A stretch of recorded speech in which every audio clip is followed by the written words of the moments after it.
I'm Roger Gillen of Brown Harris Stevens. I'm here today to give you a tour of apartment number 3 at 10 East 22nd Street, a spectacular 4,000 square foot duplex loft with its modern and industrial chic design by Mark Zeff. Let me show you around. Upon entering from your private keyed elevator, you're immediately struck by the home's grand scale of living, dining, and entertaining space. Almost 12 feet high ceilings above your head, 12-inch wide solid white oak flooring beneath your feet.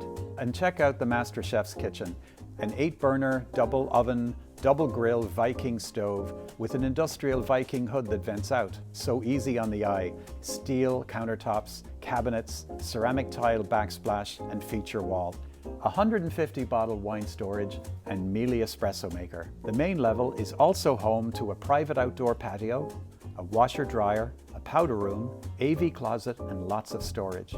A floating wrought iron and wood staircase ascends to the private quarters. The primary bedroom suite is unlike any in New York City. A hallway of custom millwork closets and cabinetry, a seating area overlooking the beautiful tree-lined street, an office area, and a spa-like ensuite with double sink and steam shower. There are 2 more very spacious bedrooms, closets, and another bathroom on this level. Situated in the Flatiron between Broadway and Park Avenue South, Madison Square and Fifth Avenue are very close by. If you'd like to arrange a private viewing, please reach out to me. I'm Roger Gillen of Brown Harris Stevens.